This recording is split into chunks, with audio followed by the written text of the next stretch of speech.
Hello and welcome to this second look exploring session, which answers the question if anyone asked in 1979 how to complete the phrase "the Doctor Canine." Andromana is the play that we're doing today. Andromana, or however you want to pronounce it. We don't know how to pronounce it because sadly the scansion on this is so irregular that it's impossible to use it as evidence as to how to pronounce any of the names. It's quite annoying. But it is known as Andromana, or The Merchant's Wife, or The Fatal and Deserved End of Disloyalty and Ambition by J.S. And this is our second session on it, going from Act 3 to the end of the play. It dates sometime from 1642 to later. It's at the very end of our plausible dating list of plays that we're going to do, without going too deeply into the interregnum. This is where we're sort of teetering on the edge of respectability within our official list. But to complete the play and find out how it ends and how many people survive, reading Ephorbas the King is Alan, feeling rather regal himself. Reading Inophilus is Clara Blake, not feeling regal at all. Reading Plangus and Eubulus is Hi, I'm Eric. Regal? What's that? reading Rinatus, occasionally known as Rinaldus, probably because someone wrote it down wrong in the script, is Carolyn in Bristol. Reading Libacer is Hi, Greg in Stratford-on-Avon. and reading Andromana is Hi, I'm Lynn. I'm not regal, but Scooter is. I'm in the northwestern United States. Scooter is the best of dogs. And I am your host, Robert Crighton. I will be reading stage directions and occasionally nipping out randomly and leaving it to other people to keep things ticking along. But hopefully that won't happen too often. Without further ado, we're going to dive into Act 3. Scene 1. Enter Plangus and Inophilus talking to him. But, sir, when you consider she's a woman... Oh, dear Inophilus, let earth and heaven forget there are such things, or if they ever name them, let it be with a curse heavy as are the ills they act. A mandrake's note would ring better pure music in my ears than those two syllables pronounced again. Pray, sir, put off this humour, this peevish pet, and reason tamely. Sir, you have lost a wench, and will you therefore lose yourself too? Hear me but patiently a word or two. Prithee, go teach the galley slaves that word. Things that dare own no thought beyond their chains, and hand in fear of whipping and wanting bread. Bid them be tame and patient that fry in sulphur. 'Tis a word I have forsworn to know the meaning of, or if I must, 'tis but to shun it and hate it more. Oh, were thy wrongs as great as mine, Inophilus, or didst thou love half as well as Plangus, thou wouldst instill into me the poison of revenge and puff me up with the thought of vengeance, till I did burst, and like a breaking cloud, spread a contagion on those who have injured me. Why, this were handsome in some country fellow whose soul is dirty as the thing he's mad for. 'Twere pretty in a lady that had lost her dog. But I know what thou would say, but for Plangus, 'tis for none but him to be so. Those that have injured me are persons I once held dearer than mine eyes. But how much greater was my love? So much the more is the offense. Wounds from our friends are deepest. Had any but my father, and yet methinks that name should have protected me. Or was it any made only to secure offenders? My life was his, he gave it me. My honor, too, I could have parted with, but alas, my love was none of mine, no more than vows made to a deity and not performed. And for that creature, who must be lost for ills through which I must wake made my revenge, had me betrayed my honor to anything but that him that gave me being.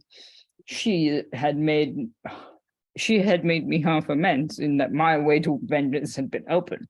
Now I'm spurred forward to revenge by fury, and yet held in by the rein of a foolish piety that doth no man good but them that use it not. 'Tis like the miser's idol. It yielded him no gold till he had broke the head off. Nay, Inophilus, one secret more, and the horror of it blow thee from earth to heaven, where there are no such things as women. 'Twill turn thy soul the inside outward. I cannot get it out. Prithee, what is it, Inophilus? Alas, I know not, sir. Do but imagine the worst of ills earth ever groaned under. A sin nothing but woman. Yea, such as a woman as Andromana just think on, and it is that. How revenge transports you. Princes have lost their mistresses before, nay, and to those have not such right to them as hath Ephorbas to what Plangus had. Who could command her, if not Ephorbas? But I have Inophilus, burst get it will out. Dost thou not see it here? Unbuttons his doublet. Oh, I've known Andromana as Ephorbas did last night. Why, sir, the sin is done by your father. The sin done by your father is not yours. If you could not help it, Why, there it is. 'Tis that which gnaws me here. But I swore by all the gods that she was as innocent from my unclean embraces as the new fallen snow. Snow, or ermines that will meet 10 deaths before one spot. I made my father think the thoughts of angels were less innocent than she. No, it was I betrayed him. His virtue was too great not to have suspected it. How do I look, Inophilus? like some blessed man that grieved for others' sins, and could, out of a good nature, part with half his own whiteness to purge the other's stains. How thou soothest, and some flattering glass presents me to advantage. I am, in short, one born to make Iberia unhappy.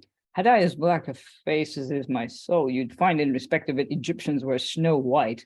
Methinks I hear heaven tell me I am slow, and it is time I had begun revenge. And my script. Ephorbas has done him wrong, who loved him more than heaven or his happiness, and would have run out of the world to have left him free, whatever he would lay claim to. But Andromana, nay, she had also been his, so it could have been without a sin. But she knew the sin she acted, yet she did it, and lives free from the stroke of thunder. Is there such a thing as heaven, or such a one as justice dwells there? And can I ask the question? The tameness of a conscience loaded with sin, which reasons and talks when it should do, but I will be revenged. And thus I begin. Inophilus, He draws. be sure when I am dead to meet my ghost, and do that as that instructs thee. 'Twill tell all the particulars of my revenge. Who must die first, who last, and what way to. I have my lesson perfect. He leans the pommel on the ground to fall on it. Inophilus kicks it by with his foot. Is this the revenge befits great Plangus? Had this been done 2 days ago, thou durst as well might have met the lightning naked as have opposed my will thus. Hear me. He draws. Ask me no questions, nor answer me, or if you do, by heaven, I'll never speak more. It is revenge you'd have, and 'tis a great one, a very noble one, to kill yourself. Be confident your greatest foes wish nothing more. When after ages come to hear your story, what will they say? Just as they did of Cato, he durst not look great Caesar in the face. So Plangus was afraid and died. Very pretty story, and much to a man's credit. For shame, dear Plangus, let friendship use that title. Show your great soul the world believes you're master of, and I dare swear you are, in this action. Nay, rally up yourself and fight it stoutly. Shake from your mind revenge, and having laid that passion by, put on that virtue the world admires in you. 'Tis now the time to show it. The sun, broke from a cloud, doubles his light, and fire the more resisted flames more bright. Andromana has injured you. School her therefore, and show she has done nothing. I'd not do her the favour to have one thought for her, or be troubled at what she did. As for your father, sir, besides the tie of nature, he knows not he hath wronged you. Or if he doth, 'tis love that caused him. A word that once made an excuse with Plangus for what offence soever. Thou hast wrought upon me, and I am resolved to live a day or two more. But if I like it not, well, I will try to go to sleep a little. Perhaps that may, I'm strangely melancholy. Prithee, lie down by me, Inophilus. I'm safe while in thy company. And exeunt. So, well, I say exeunt. It's this is an interesting question. Is there something between this and the next scene, or whether they just lie down and there's a brief gap of sleepiness? Interesting question.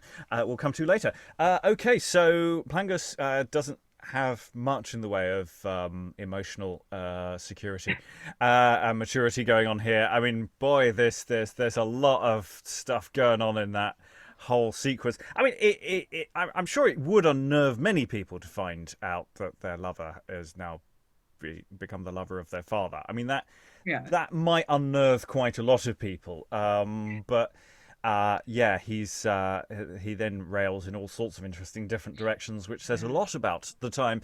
Thoughts from the room, Lynn? Yeah, I don't know about this. This is the worst thing that ever happened to anyone ever thing that Plangus is indulging in, and it goes on for quite a while. That's something to think about. Like, do you really want him to carry on for that long? And it's such a weird take. Like, if my father had known that she was really an adulteress, he wouldn't have slept with her because he's too good for that. Like, what? You see, did anybody else notice that? It's like, I led him to believe that our relationship was unconsummated, and that's why he that's why he took her as his mistress, because he thought she was not what? Yeah.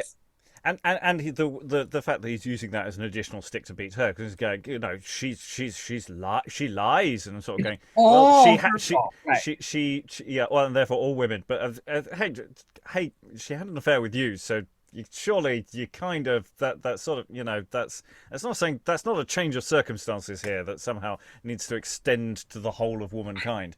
Sarah.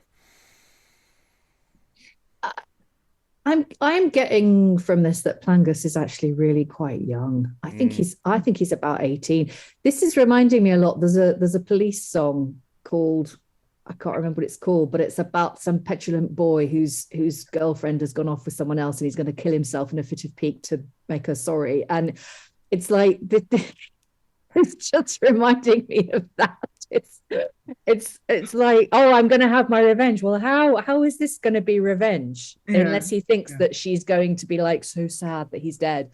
I mean, it's massively immature. But what I love is the way Inophilus treats him, because he just does take the piss out of him. It's like, here we are. Oh, I am a noble young man and I'm going to kill myself for love. And he's like, oh, yeah, right, because that's a really good idea, you know, because the history books will really, you know, really kind of admire you for that. Like, I mean, you can practically see the eye rolls. And, you know, that I don't know if that's a treatment of this whole killing yourself for love trope that we've had before in other plays, but I just the way in which she just kind of satirizes it, I really enjoyed, and I thought that was just quite different and fun. And yeah, and there's some interesting textual things going on with Plangus at the end as well. I mean, the text is a bit of a mess, but there does seem to be a deliberate sense of Plangus going, well, I don't know. There's lots of dashes up here. There do seem to be, and it's sort of, oh no, shall we have a nap? Okay, let's lie down.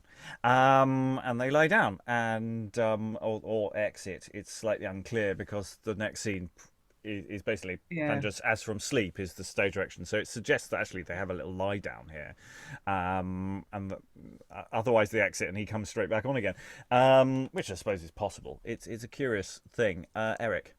Yeah, it's very much that thing of Inophilus kind of makes him take a time out, like for a kid. Like, you go nap in the corner, and then he does, and he's all calm and comes back. I don't know, it's kind of funny. What I was going to say was the bit about can I question the sort of can I ask the question as in like the time whether there is such a thing as heaven or such one as justice dwells there, made me think of Crime and Punishment for some reason. Like that whole thing of, there not being a higher being, but I don't know if we've seen this in other places before. But yeah, he's just over the top, and I'm wondering if his name is actually Plangus, which would mean like crier, as in someone who cries a lot. I don't know. I like the idea, Lynn. Well, I wonder, because there is that sort of LI instability between Italian and English, like Fiorenza is Florence and Fiori is flower. So yeah, and I didn't know that there was a word for crying that was started with PIA, but yeah, he's a crybaby. And in a sense, the rest of these scenes all flow into each other. So I do suggest that this is effectively not an exit per se, or is a kind of exit, but isn't really, because we do have effectively a continuation going on for the rest of the act. Act 3, Scene 2, we will continue with. Enter Plangus as from sleep.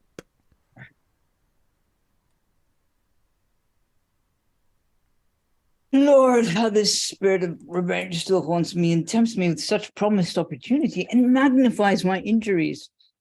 Sometimes it calls me coward and tells me conscience and princes who are injured like myself is but an excuse they find for what is in truth poorness of spirit or something baser. It tells me 'tis a sin to be good when all the world is bad. It makes me look upon myself whilst wearing this garb of virtue, like some old antiquary.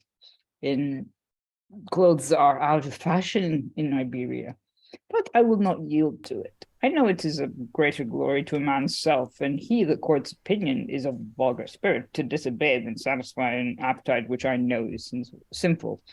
Good heaven, guard me, how I am tempted. Enter Andromana. To put on my former temper, but thus I fling it from me. He throws away his sword. Act 3, Scene 3, Andromana and Plangus talk to each other. Why, how now, Prince? If you part with your darling so easily, there is small hopes, but you have thrown all love behind you. Heaven, how she's altered. I that once swore Jove from the well-tuned sphere never heard such harmony as I did when she spake. Methinks I can now, in comparison of her voice, count scritch owl's music or the croaking toad. Who is it you speak of, sir? Tempt me not, madam, with another word, for by heaven you know I'm apt, being incensed. Wake not these wrongs that bellow louder in my soul than wretches in the brazen bull or Jove who speaks in thunder. Those wrongs my goodness had half laid aside, or if you do, I have a soul dares what you dare tempt me to. Sir, I must speak, though Jove forbade me with a flash of lightning. You think, sir, I have forgot my Plangus, but, sir, I have infinitely injured you and could not satisfy my conscience. If I should say my love, too, I should not lie, till I had asked your pardon. Madam, the fault's forgiven and forgotten. Without you move me to remember it with the worst apology. Live and enjoy your sins, and the angry gods, nay, the severest plague I wish you is that you may die without one cross. For afflictions commonly teach virtues to them that know them not, while prosperous, secure, without one thought or sense of a repentance. Methinks you have a steely temper on to that which the other day you wore, when you were more soft than the down of bees. But, sir, if you but knew the reason why I have done the action, which you perhaps call treason to our loves, you would forbear such language. Reason, no doubt the man that reason or treason, I'm not sure. No doubt the man that robs a church or profanes altars hath reason for what he doth. To satisfy your lust, you have that reason, man. That I have loved you once, I call heaven, my own heart, and you to witness. Now by that love and by those vows have passed betwixt us, hear me. Oh heaven, is that a conjuration? Things you have broke with as much ease as politicians do maxims of religion. But I will hear to know you and to hate you more. Speak on. You know, else Leon lived, whose Jew they were. I out of love resign my love and honor unto you. Lust, madam. I know not, sir. Your eloquence gave it that title then. How many dangers walked I fearless through to satisfy your pleasures, your very will, nay more, your word. Nay, if I thought by sympathy a thought of yours that I imagined you might blush to speak, I made it straight my own, and waked and studied as much to put it into act as doth a gamester upon loss to compass money. At last we were betrayed, sir, to your father's spies, who denied us afterwards those opportunities we stole before, befriended by my husband's ignorance.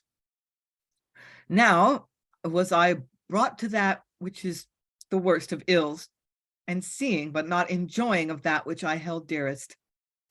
To see you daily and to live without you was death many degrees beyond my own. I knew the love was great, so great I durst not own it. Nay more, I knew it was noble too, so noble I knew my husband being dead, you would not stick to ask your father's leave for public marriage. Heaven and the gods can witness I intended it. Nay, farther yet, I knew your father's love, which would not have denied you anything, would also have granted that. Madam, you riddle strangely. When I had forecast these easy possibilities, I yet foresaw one thing that crossed our designs. That was a sense of honor I had in me. Methought in honor I could not condescend you should debase yourself so low. It pleased me better to be your mistress than your queen. And stolen embraces, without the scandal of a public eye, were sweeter than those which might bring upon me, for rising greatness is still envied, the rancor of the people, and consequently distaste against their prince. Sir, now we may act safely. What might have been less secure? Your father's name gives a protection. Or, if that startle you, we'll call him husband. Are you in earnest? As serious as love can be. Then I want words to tell you how I hate you. I would sooner meet Megara between a pair of sheets, and can you think I should have no so small piety as to be false unto my father's bed? That I loved you once, I confess with shame, and that I should have done so still had you preserved those flames I think of now with horror. But for those sins and whatsoever else, I must repent. I shall no doubt have great occasion when I shall see the kingdom enveloped in those swarms of plagues your sins call down, and feel a share of them myself. For heaven's sake, madam, for my father's sake, nay, for my own too, if that have any interest, learn now at least a virtue, that may, wait a second, my script's misbehaving, virtue, where are we at? Sorry, previous screen, apologies.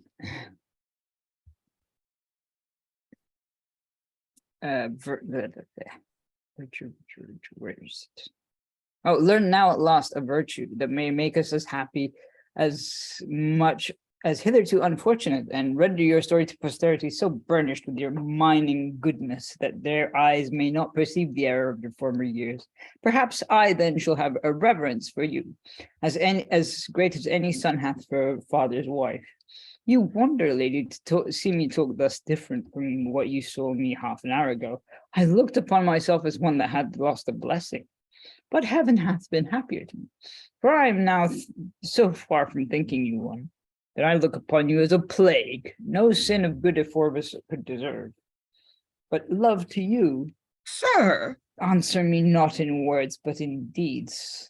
I know you always talked unhappily, and if your heart dare to do what's ill, I know it can well teach your tongue excuses. Exit Plangus. Act 3, Scene 4, leaving Andromana on stage.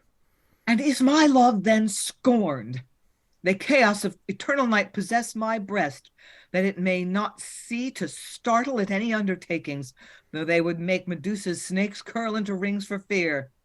If greatness have inspired me with thoughts of more brave revenge, they shall be acted.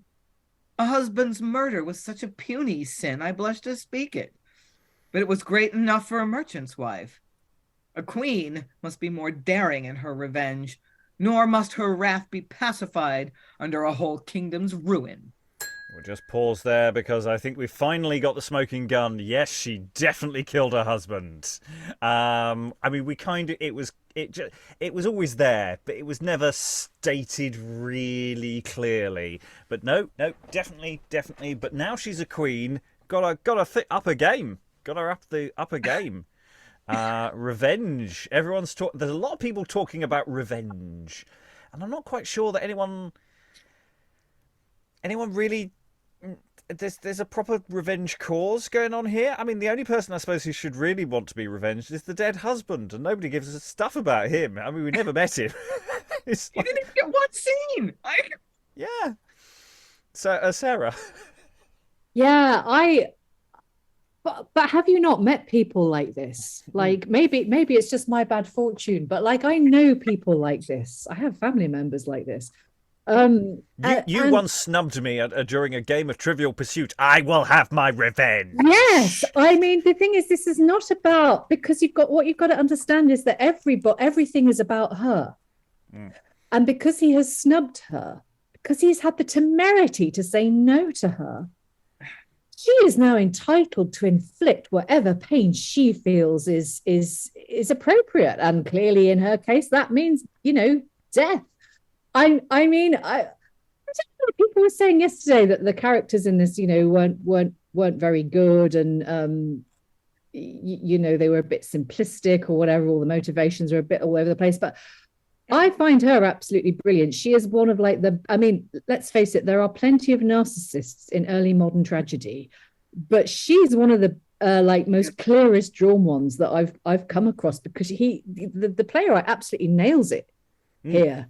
And actually, I mean, for all of the excesses, I entirely believe in Plangus. I've met Planguses. I've met a lot of Planguses. And in fact, the excesses of what he's doing there is, I've met that so many times. I mean, and you hope they grow out of it. But, it's also to do with entitlement as well. It's not just he's young. It's that entitlement thing that's going on. I think the character for whom a sense of character being properly drawn, where the issue lies, is probably more Ephorbas, the king, whose motivations seem very blurry around the edges, but everybody else are really tight. Actually, I like how well drawn Andromana, Plangus, and Inophilus is. Inophilus is very clearly drawn too.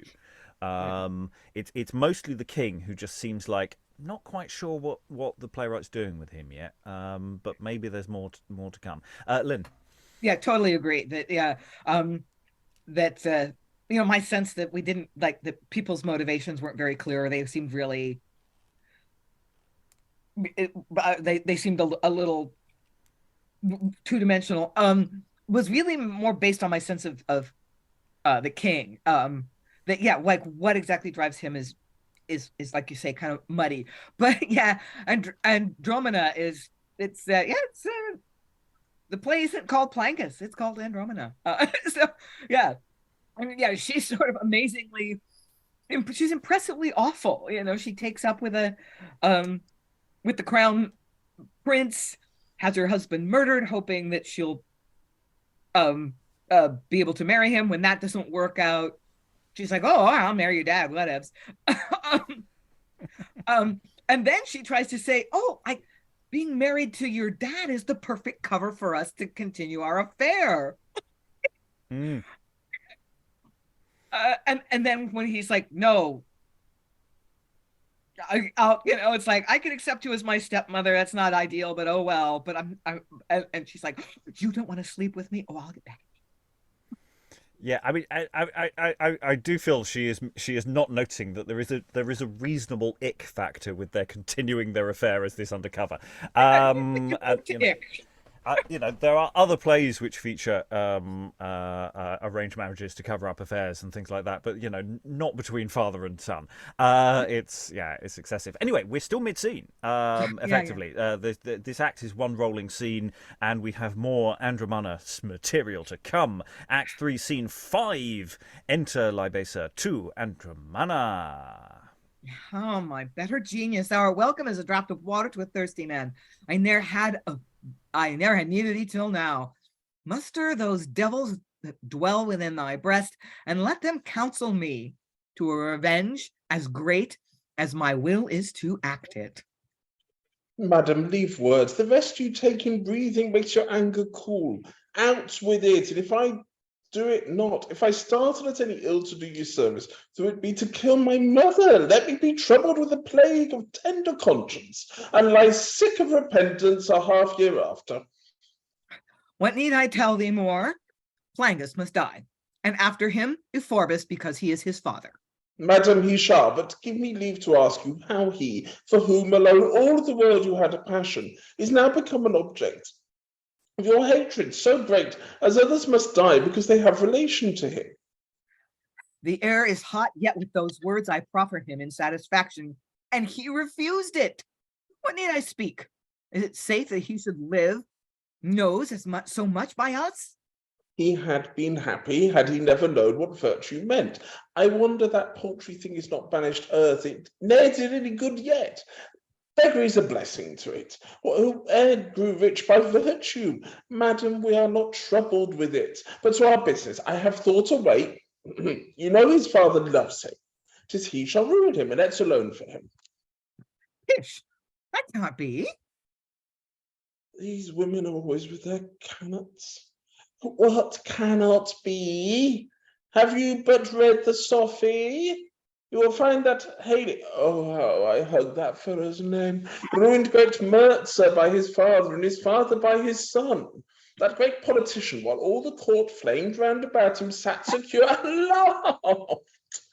Oh, like those through fireworks among the waving people that have nothing but fire and smoke about them, and yet not singed one hair. Indeed, he fell at last, 'tis true, but he was shadow in that part of the plot. What have we his example but to learn by it? Praise Plangus to Ephorbas, then so far that first he may fear for his kingdom.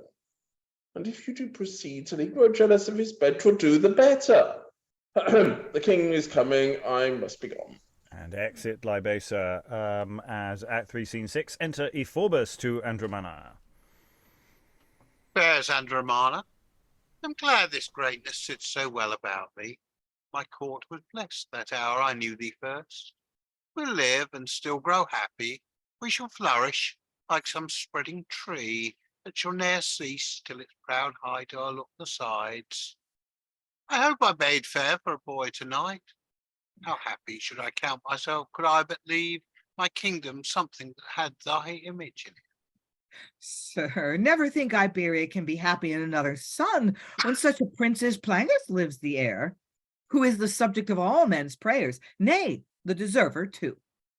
There's not a man or woman in the kingdom hath one good wish within their breast, but they straight bestow it on Plangus, a prince whom mothers show their little children, and something they should learn betime to worship and admire.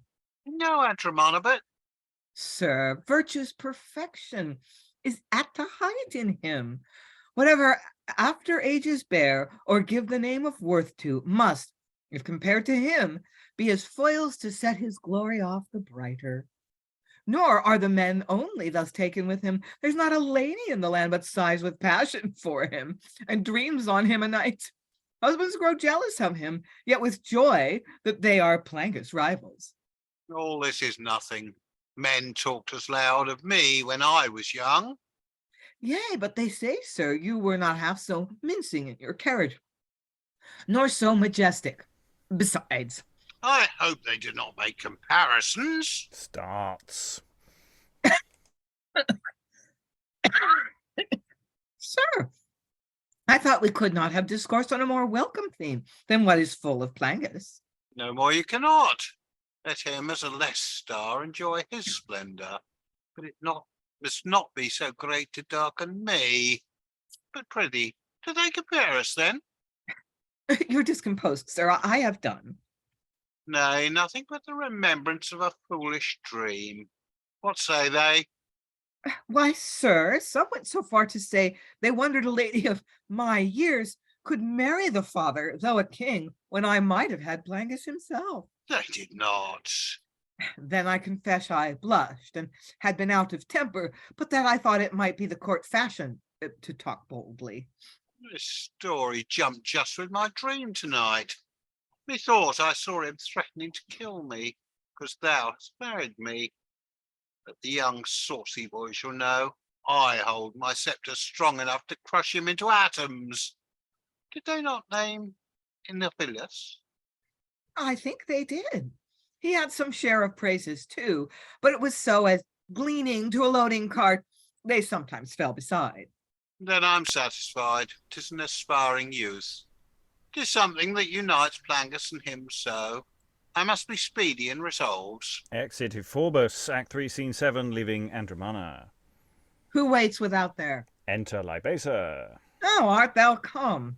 Stay, let me breathe, or else. Nay, spare your pains. I know it all. I saw him drink it with as great greediness as usurers do unthrift lands, or jealous husbands confirm their cockholdings by ocular testimony. It took most rarely, beyond our hopes. I'll leave the rest to thee. Thou art so fortunate in all designs. Go on, and prosper. And I'll attend for an opportunity to meet with Plangus and betray him to ruin as great as unavoidable. And exeunt. Go on and prosper. We have we've definitely got Libacer really coming to his own now as the wicked servant, of which we had sort of sketched in earlier, but it's really enjoying. There's some really nice turns of phrase. Whoe'er grew rich by virtue is a Awesome. a very true statement. And the way Andromana, I say, just winds in her husband there, just going, oh, it's a thing. Oh, I didn't mean that. Well, people said some things you don't want to hear. It's fine. Oh well, and Euphorbus apparently has some really bad dreams, some really worrying dreams about his son. I mean, he had that at the beginning of the play. He did say, is my son trying to usurp me? Is he going to kill me? Oh, so. Yeah, is he a bit paranoid? What's going on with Euphorbus? Lynn, then Sarah. Yeah, it's great that she doesn't say, I'm worried about Plangus. I think he's jealous. I think he's, I love you now. I'm worried about Plangus. I think he's might be plotting something. She didn't say that. She's like, oh, he's the best. He's so popular. Everybody talks about him. Everybody loves him. The reverse psychology there is really fun. Yes, and it's mirroring what he was being told at the very beginning of the play. So it is structurally very nicely put together about, who's the person you've got to be afraid of? The person who's popular. It's a coincidence. She wasn't there at the time. She doesn't know. Anyway, Sarah. Yeah, no, I thought that reverse psychology was masterful there, because a less intelligent villain would have done exactly what you said, Lynn. But she just, she plays him like a violin. I am just wondering if, because there was a line in that duologue between Ephorbas and Andromana, which I now cannot find, of course. But it made me think, oh, has he forgotten about the conversation that he had with his own son when he met her? And it just occurred to me, one way you could take this, one way you could play him would be to kind of dig into his character and, in a contemporary version of this. And I don't mean contemporary staging. I mean like a modern production. You could give him dementia. Because dementia is a thing that a lot of people now have to deal with elderly parents. It's something that's kind of quite recognizable, and the kind of the slight the inconsistencies in his character and the way he kind of starts and the way he kind of says stuff and then seems to contradict himself. That could be a way into him, maybe, and rather than sort of playing him as this kind of, sort of standard trope of a doddery old bloke who doesn't really know his mind, actually kind of treat his fragility a bit more seriously. And then that would make what she's doing actually more horrific as well, because she is absolutely manipulating him.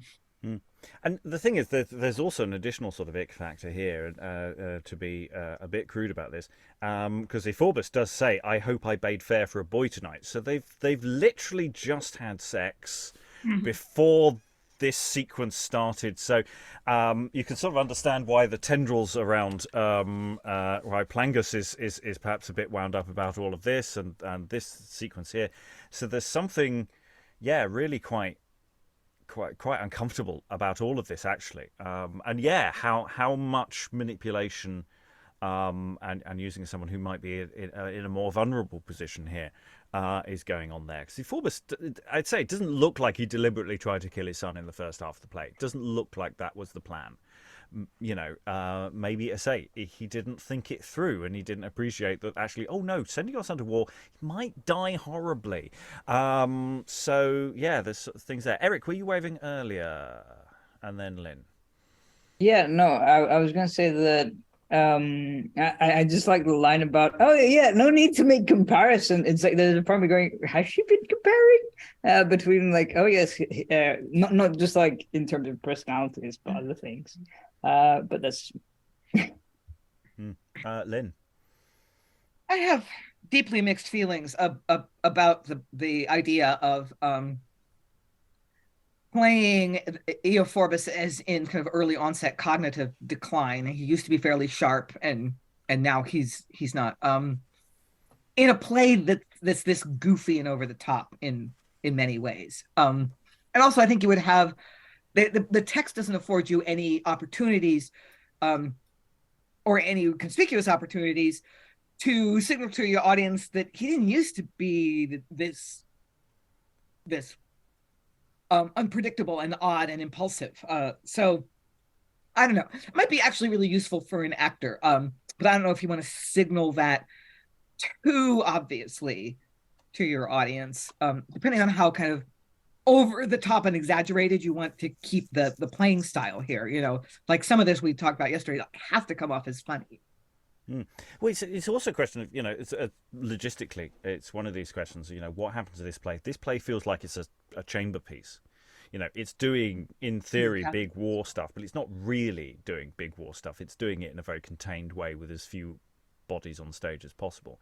So when you put it indoors and you make it a much more claustrophobic thing, which this session so far feels so much more claustrophobic, there isn't as much room for comedy so far that we found in the first half. And I wonder actually that's the mode that we're looking for the play overall is actually slightly different. Or maybe the darkness descends as the play continues and it gets darker as we go, and that we go from a place that's relatively light to something that feels a lot more uncomfortable.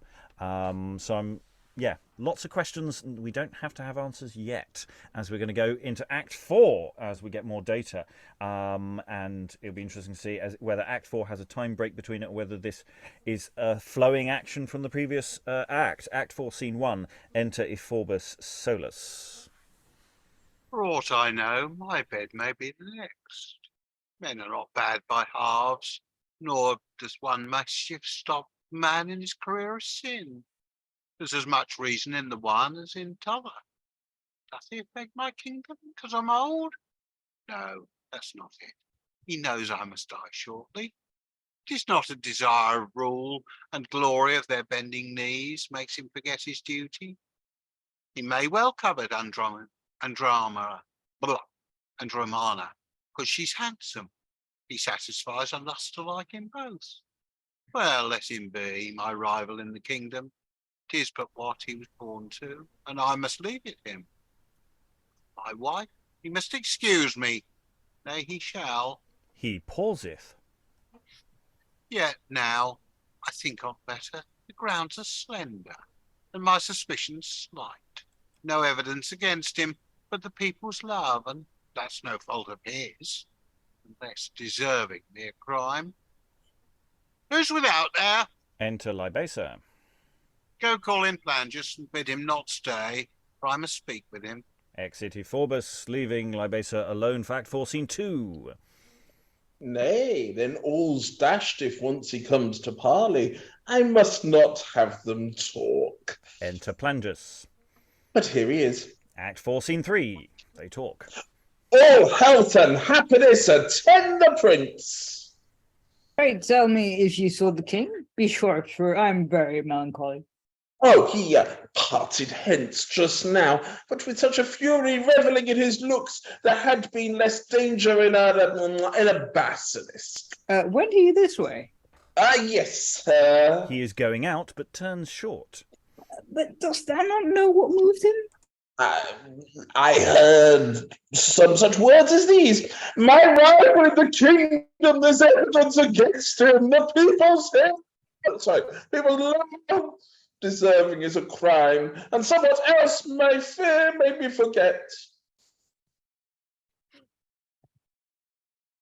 Who was there with him lately? Oh, I cannot tell, but about a quarter of an hour ago he asked for you, and every time he named you, he seemed angry. Named me? Thou art mistaken. I had almost forgot, sir. I have a message to you from Andromana. I will not hear one syllable. Oh, no, so she told me. But charged me to speak till die, for it concerned your life, which she held dearer than her own. I value it not, but speak the mystery. When first her lips began to move, a blush overflowed her face as if her heart had sent her tainted blood to seek a passage out. Then, with a shower of tears, she told me how the inordinate desires that made her but this morning tempt you to the acting of a sin she would not name, and that your virtue had so wrought upon her she had not left one thought unchanged. She loves you still, but with affection that carries honor and converted thoughts. And then she bade me whisper in your ear, for time was short, that if you loved her or yourself or intended to cherish the people's growing hopes, you should not come when the king sent for you. For something had incensed him so highly against you that there was mighty danger in it. She bade me haste, for time would not permit her to say more. I was scarce out the chamber when your father came and asked for you, and bade me seek you out with speed. Sir, I should be most proud to serve you. I thank thee, friend, but prithee, tell thy mistress, innocence knows no fear. 'Tis for guilty souls to doubt their safety. If she would have me safe, my only way is by present appearance to clear myself. For I believe my false accusers wish nothing more than that I should be absent. The devil's in him, sure. He gets it so right.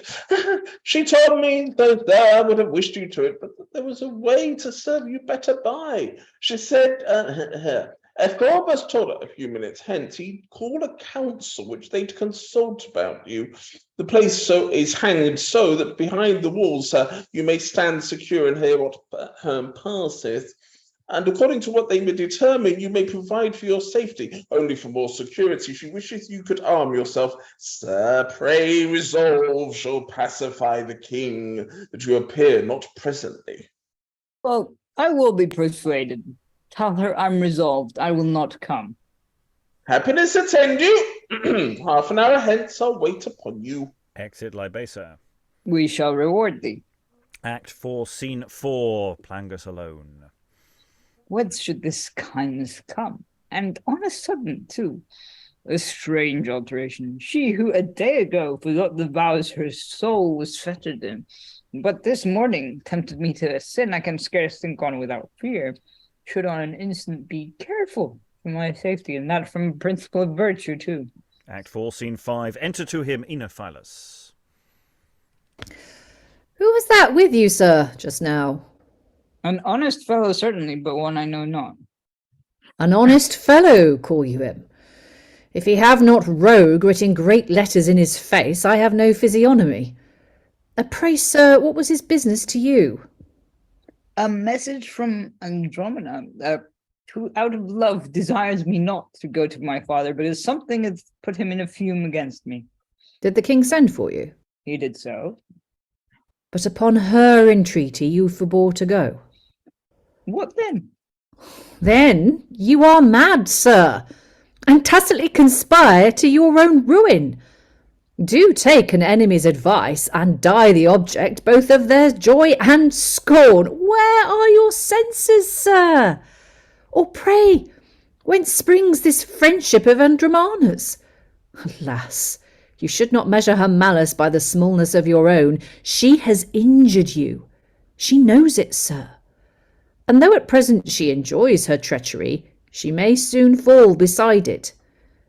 Ephorbas is not immortal, nor can she promise to herself security when you have power to call her ills in question. Were it nothing else, her safety would make her to plot your death. I hinder you in talking, but pray, be gone. And when you see your father, speak boldly to him, or you are gone for ever. I tell thee once again, Inophilus, since I have said I would not go, both heaven and thee shall want a motive to make me stir one foot. Were danger just before me, running with open jaws upon me, and had my word been given to remain here, I would be forced from life before my place. There is a bravery now would make a man forswear all gallantry. To fool away your life thus in a humour. I met the court just now, sir, as full of whispers. Every man's eyes spoke strong amazement. My father's sent for, with 2 other lords, Eubulus and Anomedes, and the court gates are locked. Resolve, sir, and command me something wherein I may have an occasion to serve you. Then I resolve to do as I am cautioned. Walk in, I'll tell thee more. And they exit. What I really like about this little sequence of scenes is you've got these characters who come on. I've just been told this stuff. Is it true? Nah, it's not true. Or at least Ephorbas, just basically he's just been told all this stuff, and he just goes, no, I'm just being paranoid. It's fine.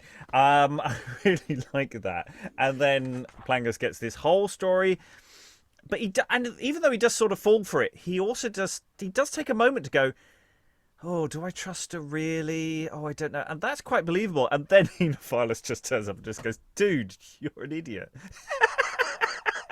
What are you doing? This is clearly... No, have you not heard what's going... Oh, for the love of God. Do you not remember the whole conversation we had with the army thing that I had to come in and save you from earlier? It's just... I really love it because it's like in another play...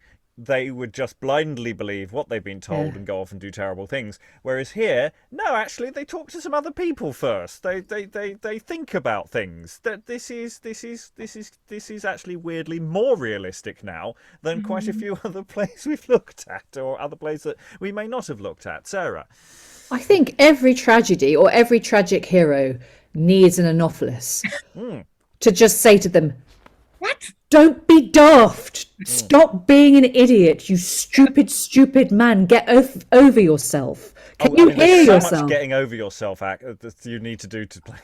I mean, we could have like half the number of tragedies that we actually have if there were more Enophilises in plays. Yeah. But it's interesting that this is a tragedy. So I'm wondering if Inophilus is going to meet a sticky end now, because the fact that he just keeps telling truth to power, Andromana is going to find out about that sooner or later, and all is not going to be well, I think. So I'm slightly worried that he's got a red shirt on now, but hey, we'll see.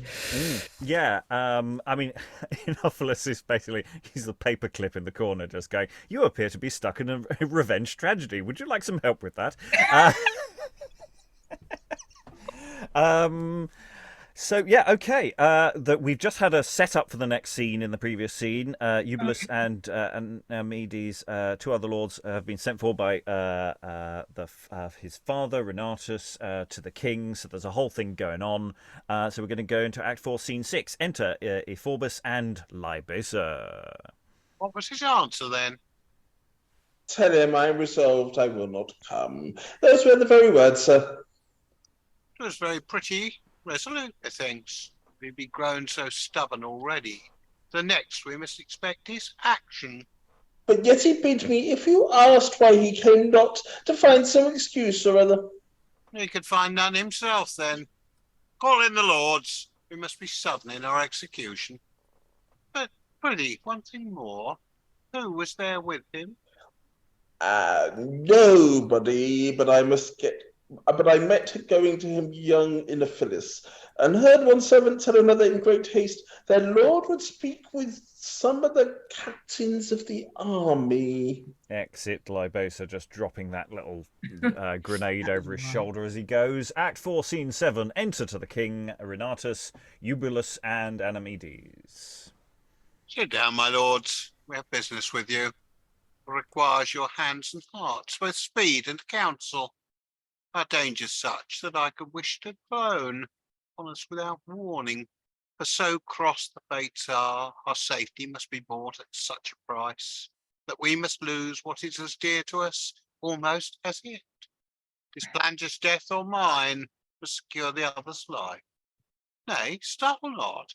If I am grown as wearisome to you as to him, your calling is in vain, my lords.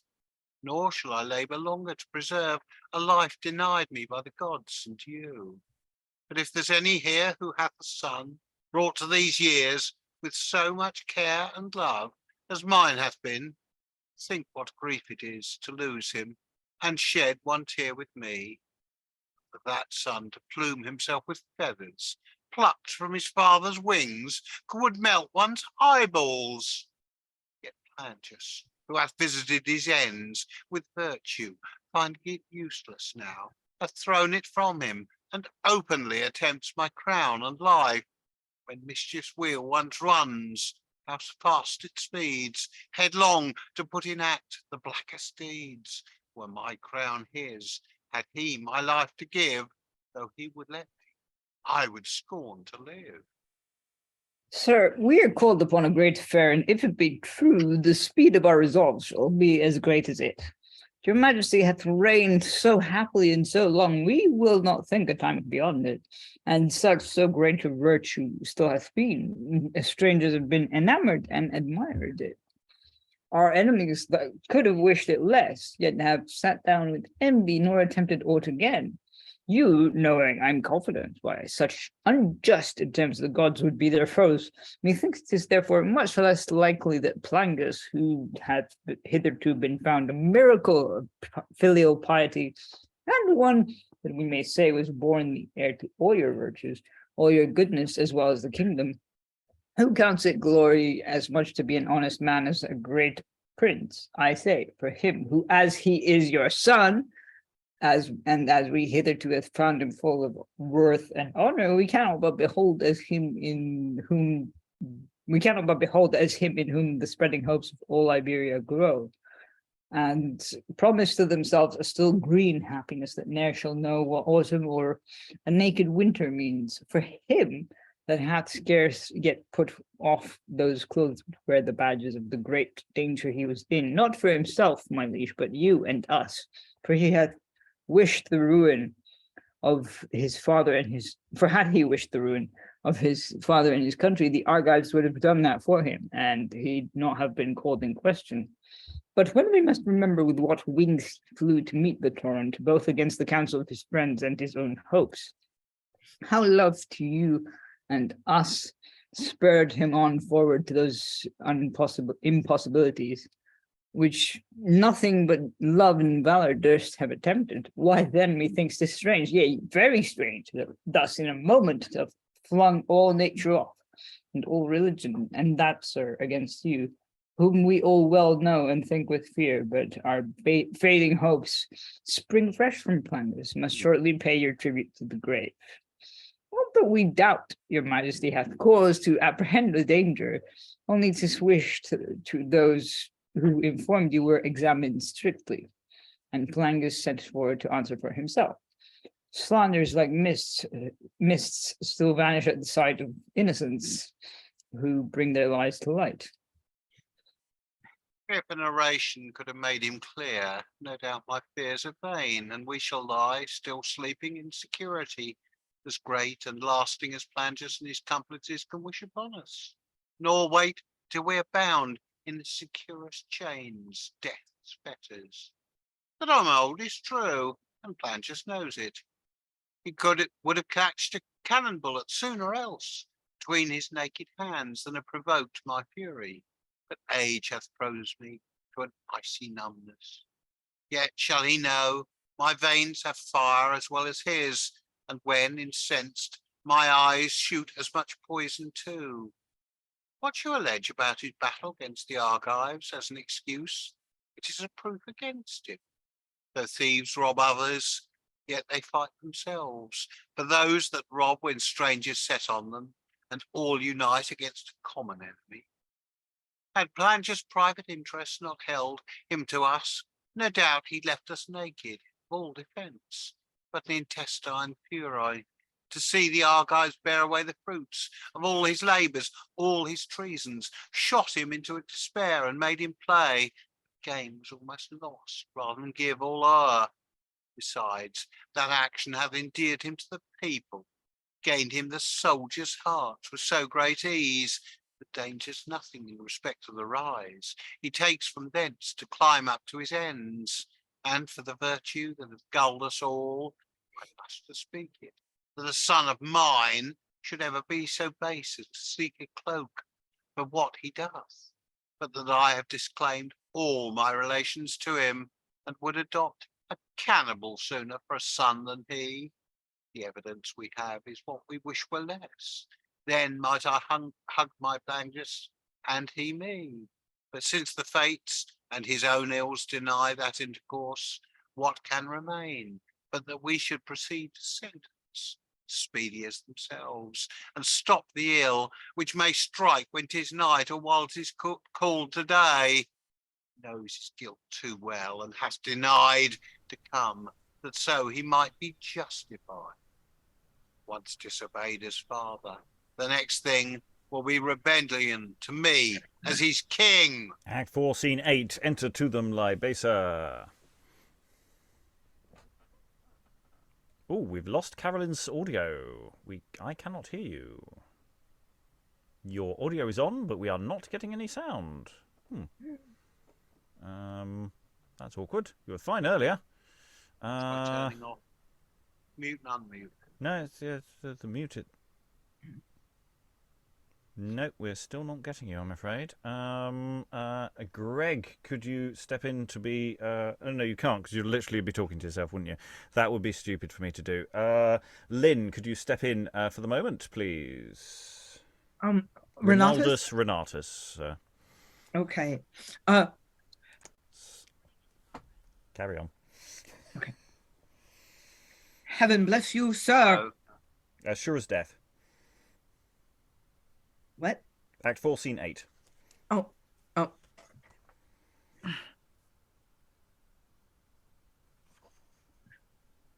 okay. I'm further ahead than I want to be. The speeches were long, but they weren't that long.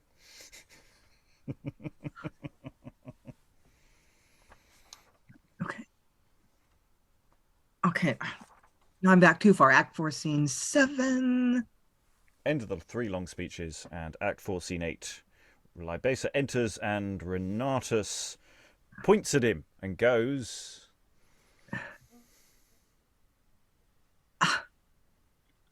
As sure as death, this is one of the rogues that hath his roguery to act, and comes in like something that hath brought news in the latter end of a play.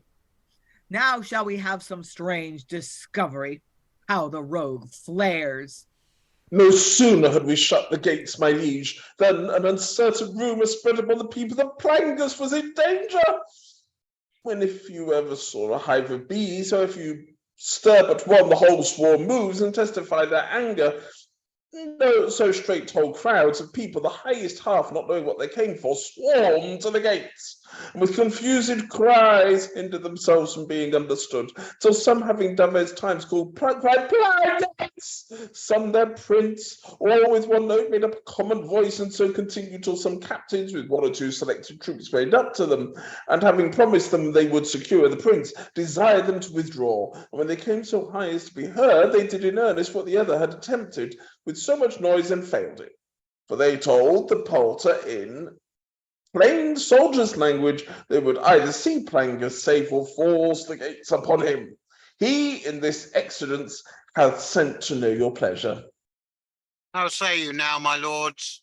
Where is the innocence, the love to you and us? For my part, I will meet the danger. Tame expectation is beneath a king. Only let me entreat you to see my queen safe. 'Tis pity she should smart, who hath no sin to answer for, calling me husband. Plangus, Iberia shall be thine, but with curses of the angry gods and a kind, injured, dying father. He goes to stab himself, and Rinaldus says it suddenly in the script rather than Rinatus, and we go to Carolyn to see if Rinaldus stays him. Heaven bless you, sir. What a despair is this. Because you hate a hangman, you will be your executioner yourself. Believe me, that which presents so great danger to you I look upon with joy. There is no subject that loves you or the prince, but must be glad to see the zeal Iberians bear to a true virtue, when bending under an unjust oppression. No doubt their love has been as great to you, had you been in like danger. Besides, my lord, you are not sure 'tis with the prince's consent the soldiers do this. My life for yours, you will be safe. We just lost you at the end there. There was a slight glitch. Can you do My Life for Yours again, please? Muted. Where are we? Just My life for yours, you will be safe. Let the worst come. Let us go meet your fears. They begin to rise, when, at the instant, Andromana enters, undressed and in a fright. Happy am I, my lord. She weeps. This sudden fright has rescued me from being made the subject of some villain's lust, who with his sword drawn just now was forcing me to lewd embraces.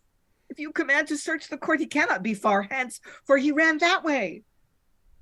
Oh, impudence, that durst attempt a sin, a darkness in woods have too many eyes for, in the open court. Plangus stirs from behind the hangings.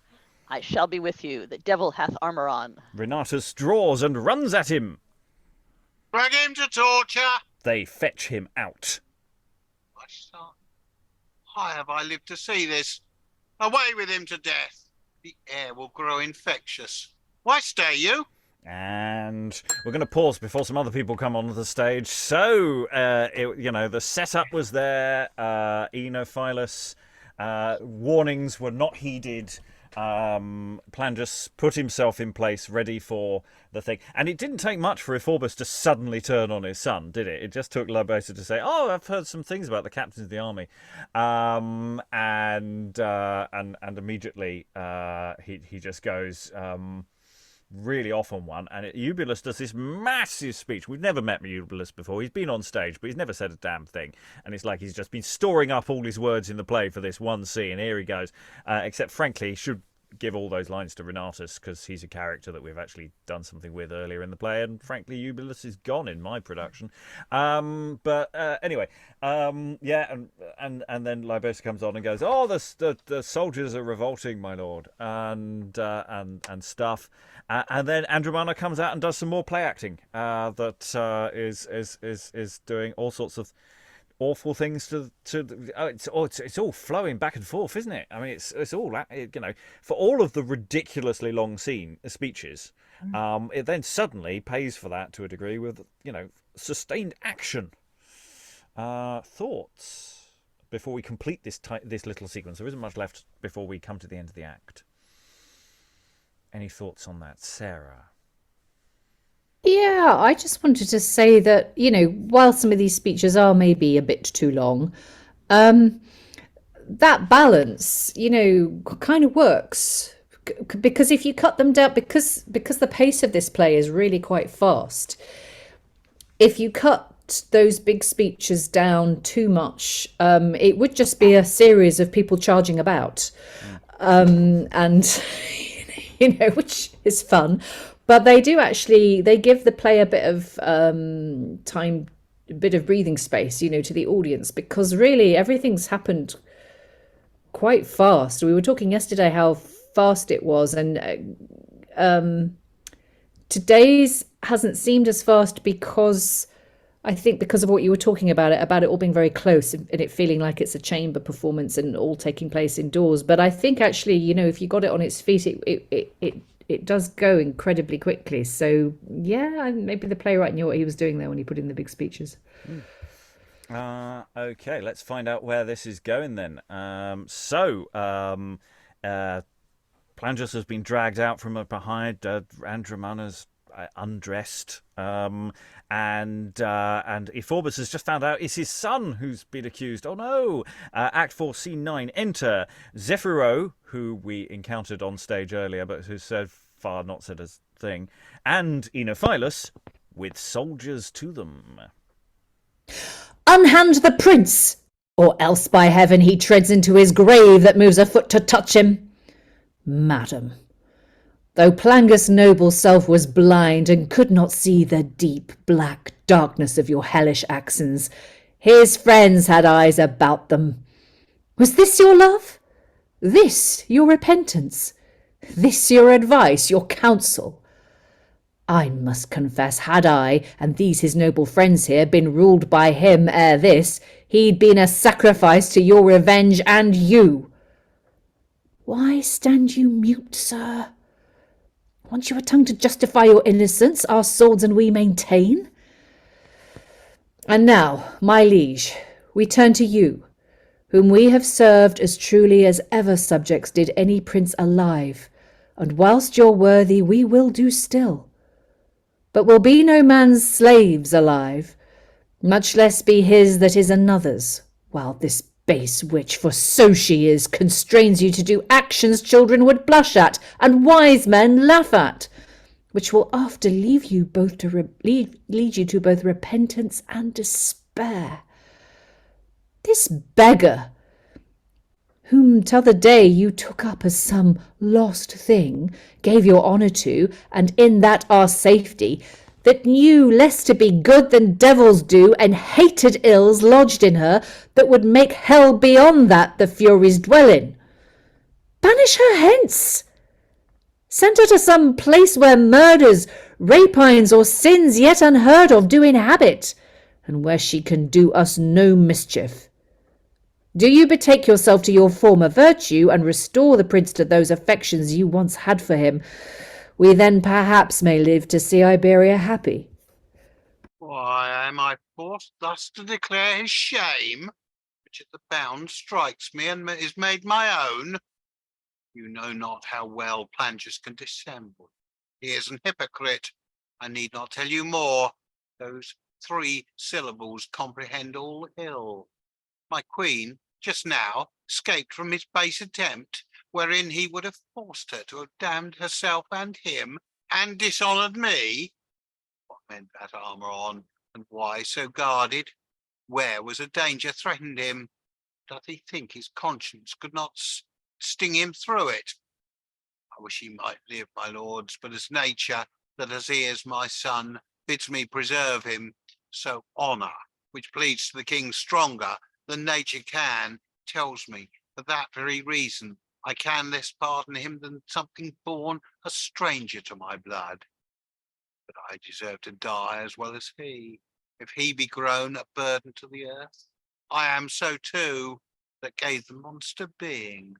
Wherefore, let me be drawn to execution too, for fathers are guilty of their children's ills. Would Plangus then have forced Andromana? Yes, so would Daphne have ravished Phoebus. I'll undertake goats are less salt than she.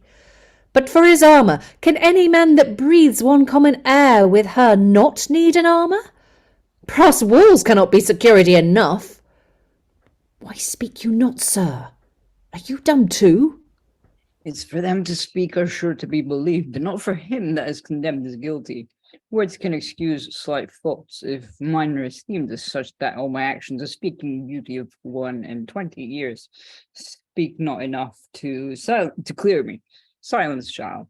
I have no more to say, therefore, but to bid you do your duty to the king, and ask him pardon for the intemperate zeal. Heaven knows I wished it not, nor would I by my safety at one of my father's angry thoughts, much less his fears, for those I fall by. Obey my father, and if ye love me, gentlemen, shed not one tear for Plangus, for I am timely taken from those plagues this woman's crying sins must bring upon Iberia, and make you wish that you had died as soon as and innocent as I. That I was nothing, I confess. That what I am, I owe to Ephorbas. Nay, that the greatness I am now in tells me it is too high to be secure. My fears bear witness. I wish my life would excuse Plagus his. At least my blood worn off the blackness of his guilt. Heaven knows it should not be 1 minute ere he should be restored to his former virtues. But since it cannot be, I'll in and weep, not for myself, but for him. Exit Andromana. Millions of plays go with thee. Sir, you shall along with us. We will not trust you either to the king or her. And they all exuent with a sense of that wasn't really resolved. It was like, everything's up in the air. Should we just walk off stage? Yes. So odd. Alan. I think there's a bit of a difficult one to deal with in there, but I think quite a lot of the time when Inophilus is saying, sir, he's actually addressing his father, Rinatus, rather than anybody else. He's surely trying to talk to the king, isn't he? I think not. I think he's trying to get his dad to get involved, who's very deliberately staying stum. I think that's something that would probably come out much more clearly if you were talking about people on a stage. Lynn. Yeah, Plangus continues to be extra. Like, it's okay. I'm innocent, but kill me anyway. It's fine. Just kill me. Yeah. Okay. Yeah, it's weird. I do feel like the last line of the scene should be Ephorbas saying, "And now go forth and do something." It's like, nothing's been resolved really as to where we're going at the end of the scene. Are they going to prison? Are they doing this? Are they going off with soldiers? Has Plangus been rescued by Inophilus here? Because he'd come on with some soldiers, so maybe he's taking him off somewhere else. I'm very unclear where we've landed at the end of the action. Sarah. I like that though, because I get the impression Inophilus he says, like, we're not going to trust you either with the king or definitely not with her, so you just come with us and we'll look after you. But the fact that there is no resolution, it's just like the stakes are getting higher and higher because these two factions have now split wide open, and we don't have a resolution. I'm guessing that's going to come right at the end of the play, if there is a resolution at all. But it's like you've got this sense of growing doom as these stakes get higher and this split like deepens even wider. Because let's face it, at the beginning of this section, I think it might be more than one scene that we've done, but if the king had just got a grip, if his advisors had been able to say to him, no, you're being a bit daft and paranoid, just calm down, dear, this could all have been avoided. But actually, we're now at the stage where there's no coming back from this. Yes, but who goes where? Who exits through which door? I mean, this is, because we have to make a decision as to who's going where. Where does Rinatus go? Does he go with his son? Does he go with the king? Etc. So everybody's got to go somewhere. Well, we don't. The thing is, it depends with whose side he's on, and we don't know this from the text, but presumably we will know by the end of the play. So I guess once you know that, you can make a decision. There isn't much to Act 5. It's a much shorter act. So shall we dive in and get some answers, or get more questions? Who knows? Ultimately, those are decisions that a director needs to make in context. But it just does. There's just something about that that's not quite giving us all of it. It feels like there's something missing there, which there may not be. It may be how it should be. Act 5, Scene 1. Enter Libacer Solus. What politician was there ever yet who, swimming through a sea of plots and treasons, sunk not at last in the very haven's mouth? And shall I do so too? No, my thoughts prompt me. I shall be told in story, as the first that stood secure upon the dreadful ruins he had thrown down beneath him. Yet I am nigh the precipice I strive to shun with so much care. I have betrayed Plangus, 'tis true, and still have found a growing fortune. But excuse me, but so long as jealousy binds up Epharbas' thoughts from searching deeper, 'tis not well that Plangus lives at all. Though he be disgraced, he has friends in now about the king, and they will find time to pacify him, which will be my undoing. He must not therefore live.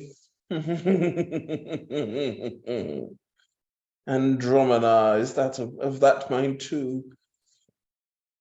How to compass it? Or when perhaps I have, what will become of me?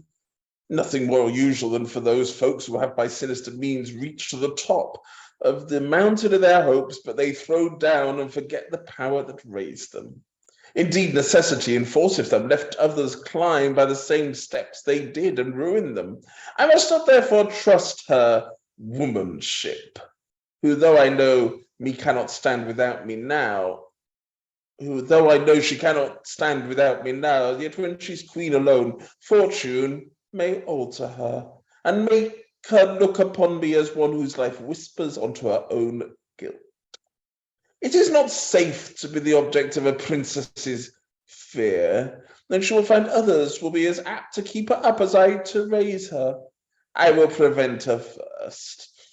Time is not ripe yet, but when it is, for I must walk on with her a little further, I will unravel all this labyrinth, even to the king himself. Then let her accuse me, for though she should damn herself to hell, I know she'll be believed no more than Plangus hath been hitherto. Thus shall I still grow great, though all the world be to a dreadful ruin, madly hurled. Exit Libacer, Act 5, Scene 2. Enter Plangus Solus. I can no longer hold. 'Tis not in the power of fate to make me less, bid me outstare the sun, outrun a falling star, feed upon flames or pocket up the clouds, or if there be a task in Juno's hate, could not invent to plague poor Hercules, impose it upon me. I'll do it without a grudge.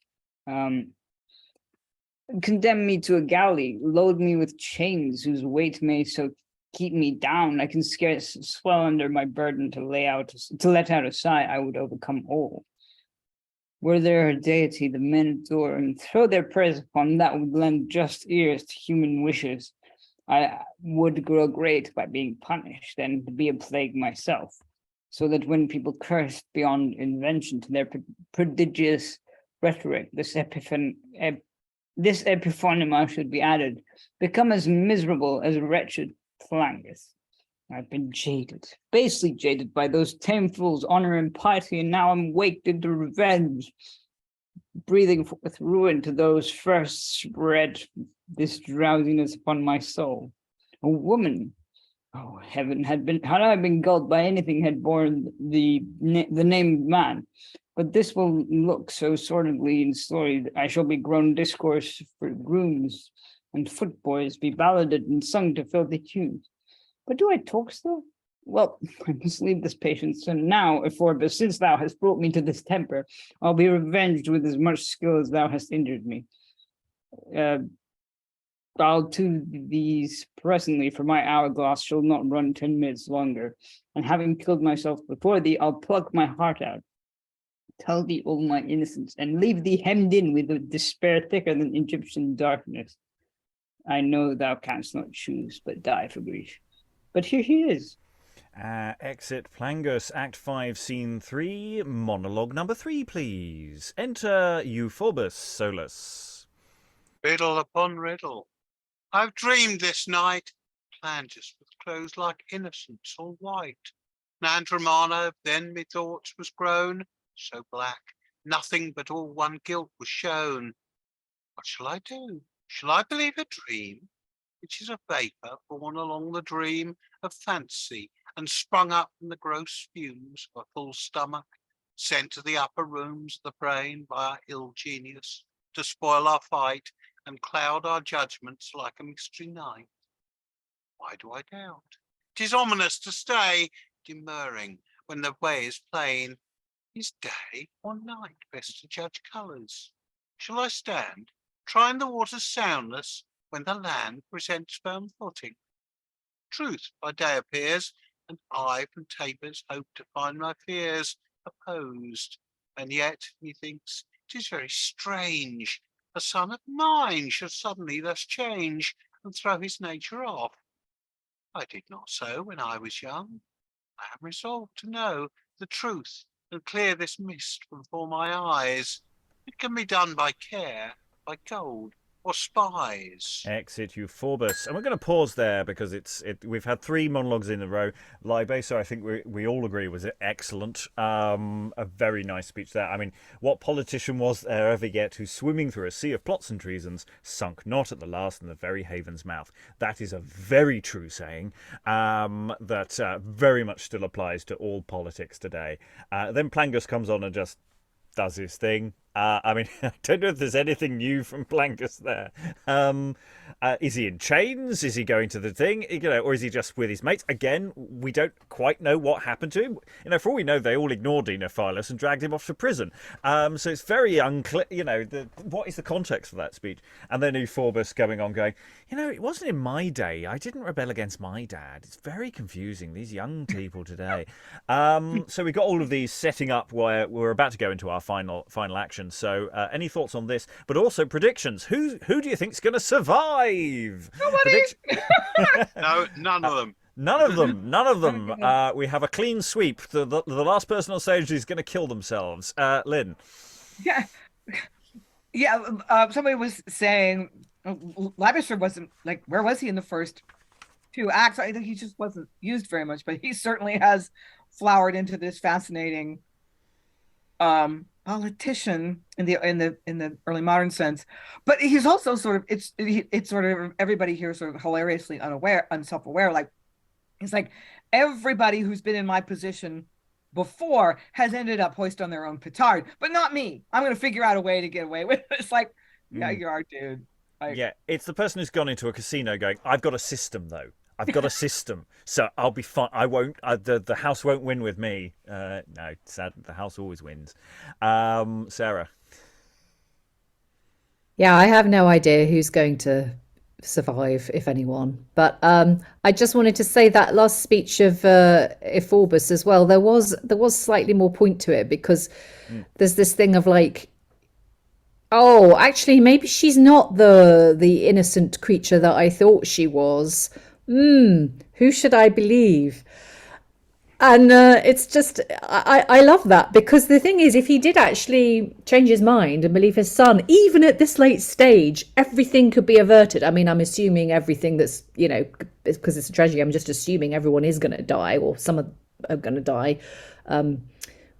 Plangus and Inophilus seem to have red shirts on, and maybe the king as well, I don't know. But it's like if he just followed his instinct here and stepped back and thought, oh yeah, no, actually maybe she's not quite as this woman I've only known 2 days, maybe she's not quite as trustworthy, then we could still step back from the tragedy and have a resolution. So it's just quite a fun thing to play with the audience here by giving him that soliloquy. I mean, he's got that line, shall I believe a dream? No, no, you no. His last dream was true. Exactly, he should have believed his last dream, because his last dream was actually telling him the right thing. Yeah, that's not how dreams work. Anyway, only works that way in television. Well, it is. Television dream sequences have consequences, and in this real play, world they don't. Just random mush. Okay. Let's find out how the play ends. Everyone's still with Alan on. Everyone agreeing that everybody's going to die, or does anyone think Ephorbas is going to make it? No. Nobody's really thinking. Wave if you think he's going to survive. I'm going to go with survival here, not rather than deaths. Plangus, do you think he's going to make it? Anyone think he's going to survive? No. Everyone thinks he's going to die. Libacer, do we think he's going to die? Oh, Awesome. yes, Greg was yes, no, yes. No, I think the only person who's going to survive is that guy who came out with a long speech towards the end of the play. Oh, Eubulus, he'll just can't. He's there to do the eulogy, is he? He's going to have this great long speech at the end, I reckon. And our title character, Andromana, do we think they're going to make it? Going down, yeah. No. Okay, so everyone's going to die. Okay, let's see. Uh, who who survives? Act 5, Scene 4. Enter Andromana Sola. So badgers dig the holes and foxes live in them. Of all factors, state factors are the worst, and yet least to themselves of all their labor. This Libacer is wading to the throat in blood to do me service. Tame fool. Can he imagine I remove a husband and a son to suffer him to live and still upbraid my ills? Enter Libacer. It is resolved, but here she is. I must speak fairly for a while. How doth it succeed now, my darling? Shall we be great? Great alone? As great as pride and fullness of revenge can swell us. Hark in your ear, madam. I'll tell you all our plot, but softly, for perhaps the jealous walls may echo back the treason. They whisper. Act 5, Scene 5. Enter Plangus with his sword drawn to them. I bore whilst I could, but now 'tis grown too great to be contained in human breast, and it shall out, though hooped with walls of brass. Are they at it? I stood once a-listening at their entreaty. This time at my own I'll stand and hearken. He steps aside. It is impossible. I tell you no. I'll aggravate the injuries and tell him how basely poor it was for a father to betray his son so. His piety will never... But his fury shall. I'll stab the king myself and bring those witnesses to swear shall swear 'twas Plangus. Nay, then 'tis time to strike. There, carry thy intents to hell. He stabs Libacer. Enter Euphorbas. What dismal note was that? Sir, there you see your martyr, whose force being too weak to save mine honor, his fidelity was greater and died a loyal sacrifice offered by the impious hand of that vile man.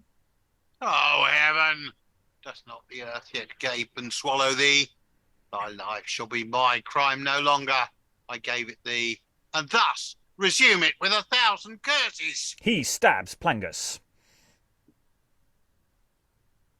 Sir, I at length am happy to the height of all my wishes. And he faints. I'm going as suddenly from all my troubles, all your fears, but I will tell my story first, how you have wronged and been wronged yourself. This woman, to be short, hath twined like ivy with my naked limbs before she married you, and would, in spite of death, I will go on. I have tempted me, and would, in spite of death, I will go on. I have tempted me to her beds there since. Upon refusal, she turned her love to hate and plots my ruin, and next your death, I can no more. I killed the instrument. Farewell. Forgive me. And after a lot of dashes, he dies. Can this be true, Andromana? Do you believe it? I wish I had not cause. Sir, every syllable was true, he told you, whose words I thus confirm. She takes Plangus' dagger, flings it at Euphorbas, and kills him. I'm slain! Mercy, heaven! You should have come a little sooner. Enter Inophilus. I'm sorry, I just need to get over that line. That was a banging comeback. You should have come a little sooner. Sorry. Do I see well, or is the prince here slain? He is, and cause you love him, carry that token Stabs Inophilus. of my love to him. I know he'll take it kindly that you take so long a journey only to see him. It was the devil struck me sure. A woman could not do it. Plangus. Ugh. And Inophilus dies. Act 5, Scene 6. Enter to them Rinatus, Eubulus, and Anomedes. Heaven defend us, what a sight is here! The king, the prince, both slain? What, and my son too? Only this woman living? Speak out, scritch owl witch, how came they by their deaths? By me. How else? Let's torture her. I can prevent you. I would not live a minute longer unless to act my ills again for all Iberia. Stabs herself. I have lived long enough to boast and act after which no mischief shall be new. And she dies. Let's in and weep our weary lives away. When this is told, let after ages say, but Andromana none could have begun it, and none but Andromana could have done it. And they exit. Well, 5 deaths in quick succession, and to a degree, Greg was right. Okay, Eubulus didn't make the final speech, but he was there and he was still alive. The only people who are alive are 2 characters who've pretty much said nothing in the play and Daddy to Inophilus. But, I mean, Andromana just going full Servalan at the end there. I mean, it really was just... And I'm sorry, but Rinatus' line of just randomly, let's torture her! I mean, it's difficult to know what to say in situations like this, but I'm not sure that's the line. Who's he even saying the let's to? I don't think there's anybody else there. Soldiers and pass guards and stuff. Yeah, it's yeah, it's quite an ending, isn't it? I mean, I loved it. I mean, talk about that escalated quickly. Oh yeah, I mean, it's just yeah, and it's all been set up, I suppose. It's all sort of there. It does feel like that this is the first. I mean, I love Plangus's the way it's written out on the script. It's all these constant little dashes, which are presumably him overacting as he holds onto his wound. You know, this woman to be shot, have to and hyperventilates. And then, before his final line, forgive me, there's this long line across the script as it's printed in the version we had. So it's like,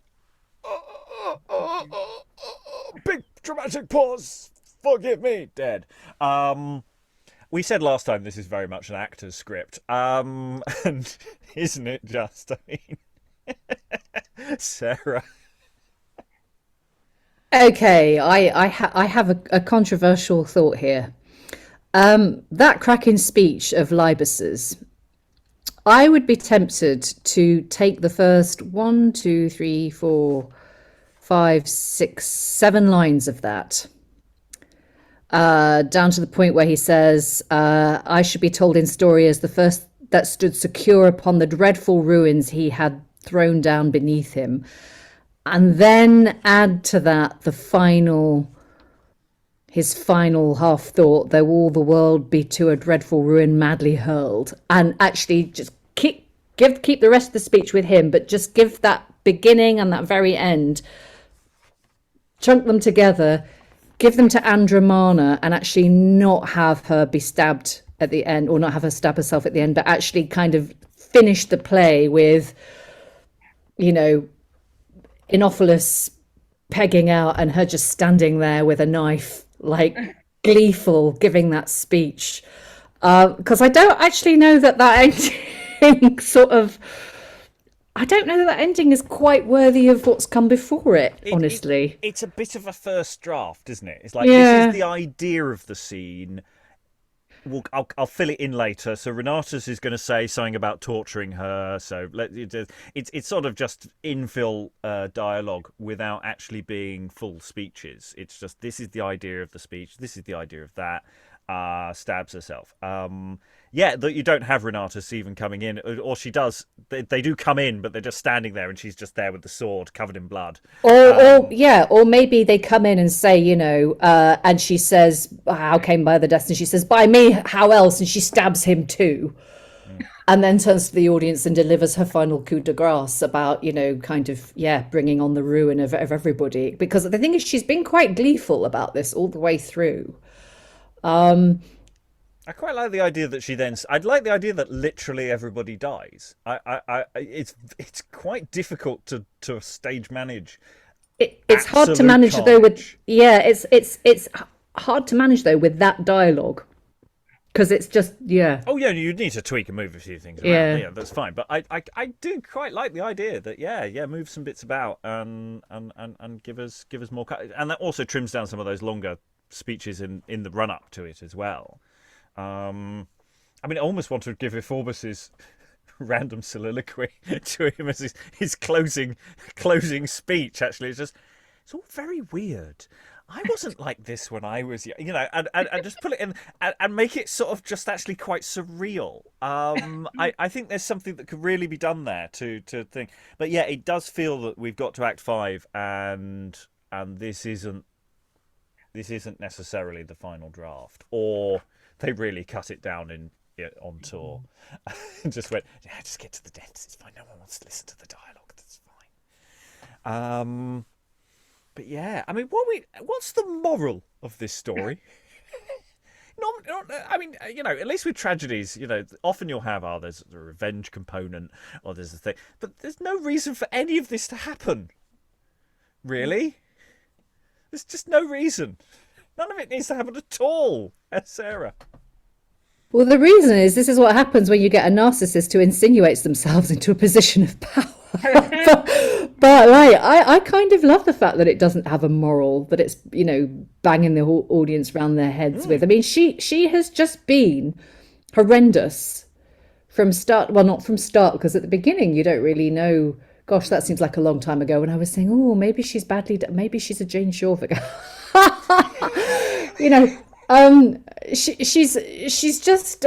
She's just so unrepentant and so steely-eyed, and the fact that she murders Ephorbas is just so gratuitous, because given the way she's been able to manipulate him before, she could have manipulated him there again. But instead she just goes, yeah, you know what, everything he said, it's true.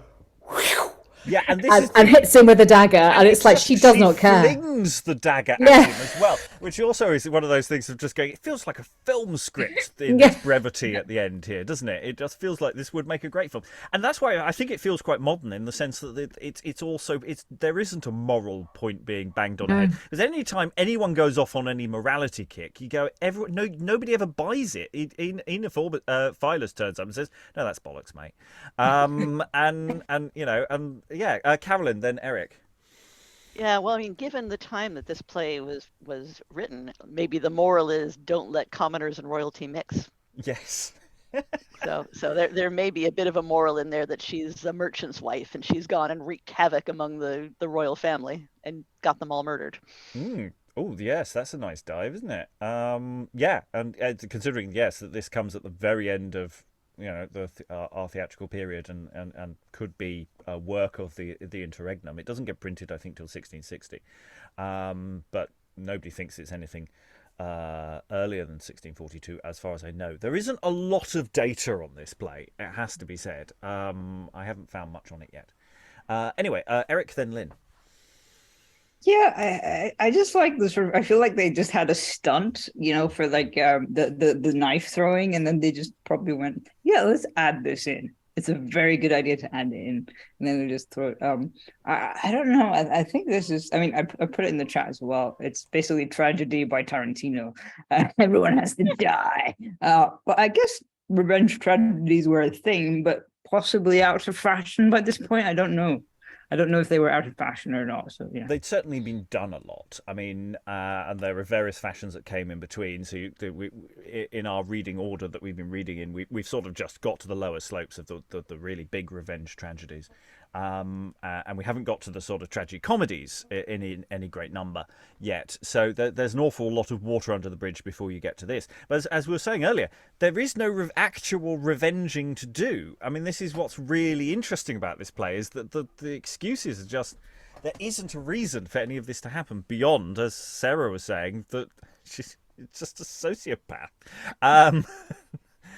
Lynn. And the other moral, again, given the period that this was written in, might be something like, this is what happens when you think with your glands. It has a little bit of a women beware women or white devil kind of theme. The head of state is irresistibly attracted to an inappropriate partner, and everything goes to shit because of that. Of course, it's always the woman's fault for being attractive, but here they're just like, no, she's not only really beautiful, she's deeply amoral. And yeah, I mean, it's a little bit like, yeah, the tragedy of head of state as sexual predator had a child with a melodrama or something. Yeah, it's very grand guignol at the end. I mean, Yeah. but then again, as are all revenge tragedies. Yes, I mean it's strange that the sort of that always blaming the woman and the sort of the Epherbas reading on this player sort of defied that through most of this run, because we've just been so interested in her as a character, actually, in the sense that she is doing some interesting stuff. Yeah, so we've got to be a bit careful on that, but that's where tweaking the ending comes in quite nicely. Alan. I must admit, I react against Sarah's suggestion that she's left standing at the end, because about the only redeeming feature of the ending is the fact that she gets to come up and it's okay, self-inflicted. I think you would change the whole direction of travel if you allowed her to survive. Well, I think there's an interesting, again, if we look at what is our modern version of tragedy, it's a horror film, and there's something about this that's an interesting horror film, especially with all the intergenerational sex things that's going on here between father and son, and just the sort of nightmare that you're living in.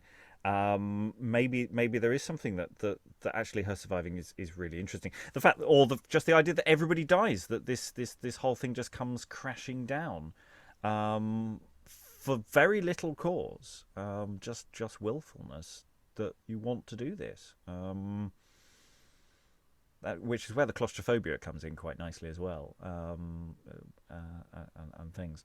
I almost feel like the war is a massive red herring that you could remove the war in the first half, and that would make this a chamber piece in a way that it didn't feel like a chamber piece last time, and that would give us a lot more oomph to the overall story. You could still send him off to war, but you don't need the whole thing of he dies and then comes back alive. Because of course, also tonally, I think for a modern audience, that's where you lose them. And if you lose an audience and they just go, oh, this is just comedy, this is just silly, that's where it all falls apart. And you lose it. Anyway, we are into final thoughts, and we should do that thing. We sort of drifted into it. Eric, you were not here last time. How have you found this? Any thoughts about tweaks or changes or things to do in staging it that you're interested in with your limited knowledge of only the second half? I still find it kind of funny, which is bad. I mean, aside from all the misogyny and racism that you brought, especially in that first scene that I was in, I was like, shit, is he really this bad? I mean, why would you like this character?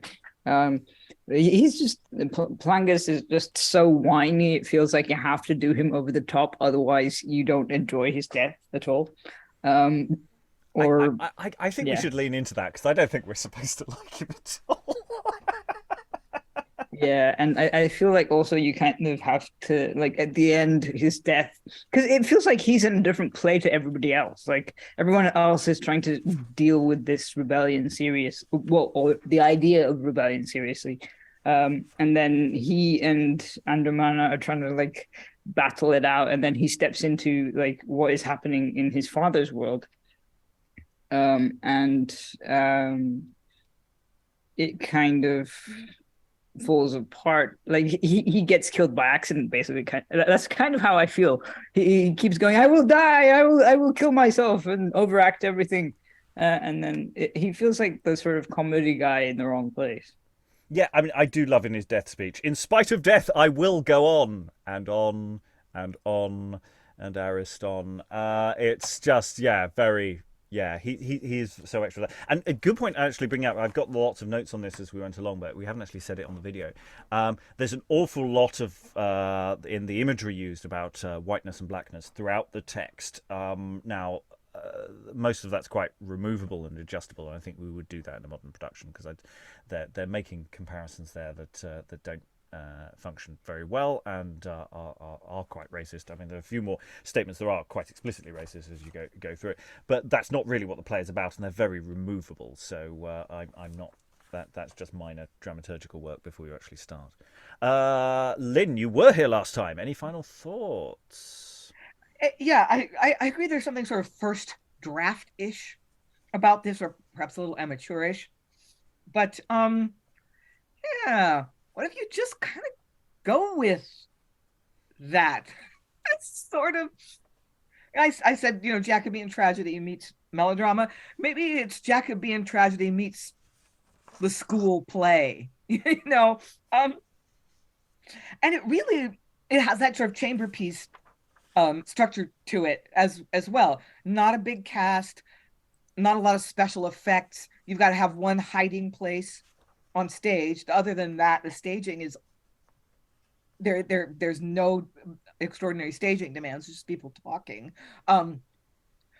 So no trapdoors or anything crazy like that. You'd need to have costumes, because I don't think these days this would work in modern dress. Oh, maybe it would. I don't know. So yeah, I mean, I think it would. I don't know. There's just something delightful in a low budget kind of way about this crazy story. So I mean, I think that's what you would want to go. It's sort of budget tragedy. And that could be really fun, I think. Yeah, I mean, at the end of the play, you do need about 7 people. And I think the beginning of the play, I think if we tweaked, we could. I think you could sensibly do it. Maybe with 7, but probably with 8. Especially if we sort of fill it out some elements of the war stuff. So yes, he still goes to war, so he's out of the way, but we don't necessarily have the massive messenger speeches and the sense of marshalling forces. Everything can remain in the court. So you've got a setting that you stay within, and that can be nicely claustrophobic. And I think that might be a really nice way of doing this. Alan, any final thoughts? Yeah, I mean, it's a weirdish piece. And I mean, one of the things that we've mentioned, there's been quite a lot going on in the chat where people are saying they've spotted things that this is riffing on, all sorts of other theatrical pieces, of the previous half century almost. The whole revenge tragedy thing, which was a major thing, 20, 30 years before this.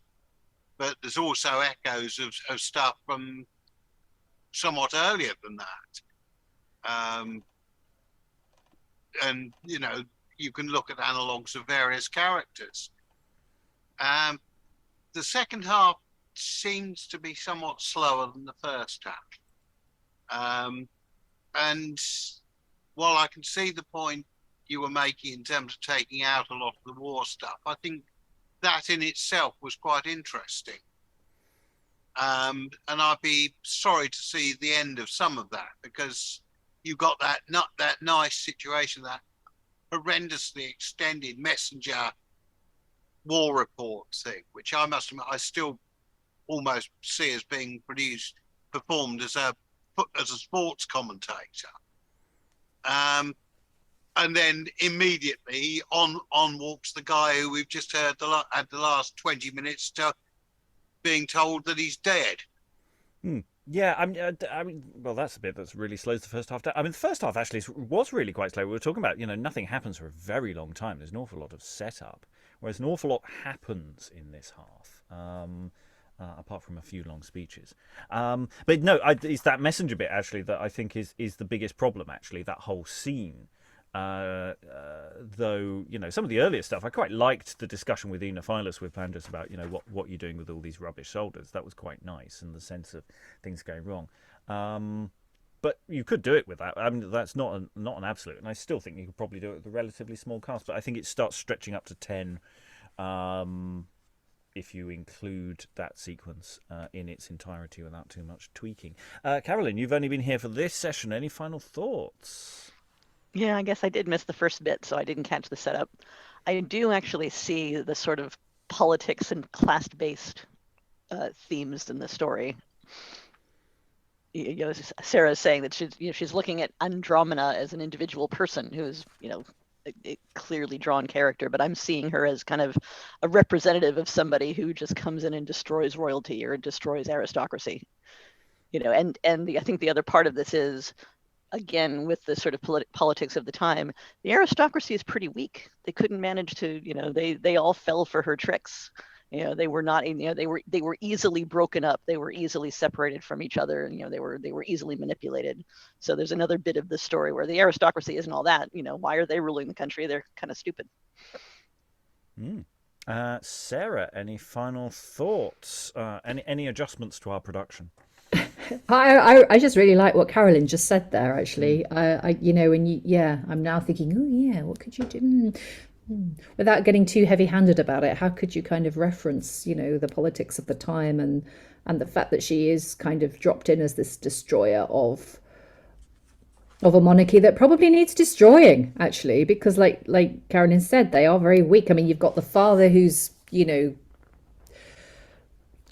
okay, if you didn't want to go down the dementia route, then just incredibly self-absorbed and eccentric to the point of not even really caring about his son.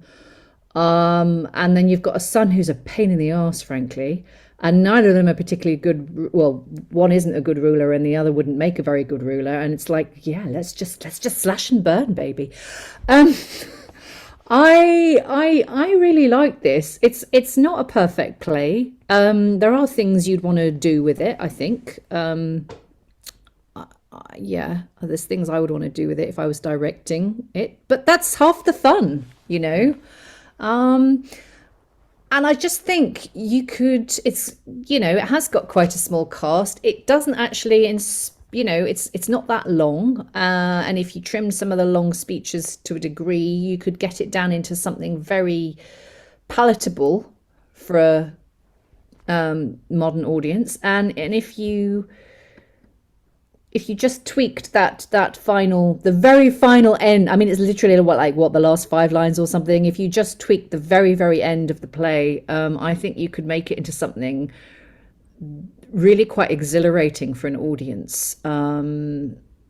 Because there is always this thing with tragedy that, everybody dies, or at least, especially when there's a woman involved, a femme fatale as well, you always expect them to die. They're always going to get their comeuppance in a play from, the early modern era. And femme fatales don't tend to survive in the modern era either. Well, no, that's true, actually. And I just think it would be quite fun to do a play where she did. And even if she doesn't, I just think her gleefulness and the fact that she is this agent of absolute chaos for no apparent reason other than she is just suiting herself is really something quite...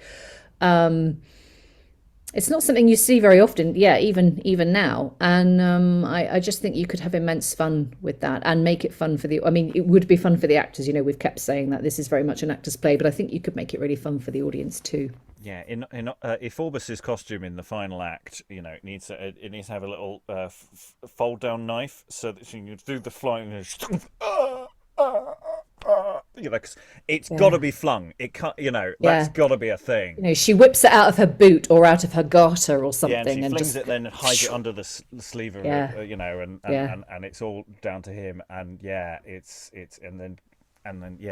just there's so much that can be had out of that. But it's technically Plangus' dagger, but it's cool. Lynn. Yeah, I'm reminded of one of my favorite moments in a theater. It was a production of a play I can't mention, but there's a battle and tiny little black box theater. And in one corner, you have a bunch of soldiers drawing their bows in a very tight spotlight. That snaps off. Spotlight comes on in the opposite corner of the box. And there's a bunch of guys holding arrows in their chests. And it was a riot. It's like Benny Hill does classical battle scenes. So... yeah, it's like Benny Hill does tragedy. Let's just go for it, right? Yeah, I mean, I've organised a few murders in my time, and they are always fun to do the logistics for. They're enjoyable. Not the final thought I was planning on going with, but murder is fun. carefully controlled, risk-assessed environments. Well, we've had by and large a blast. It has to be said. I think we might be returning to this for a second look relatively soon, if only because it needs a small cast. So, without further ado, all that remains to thank all the wonderful readers for all their wonderful reading. Thank you very much, everyone, and goodbye, lust, madam.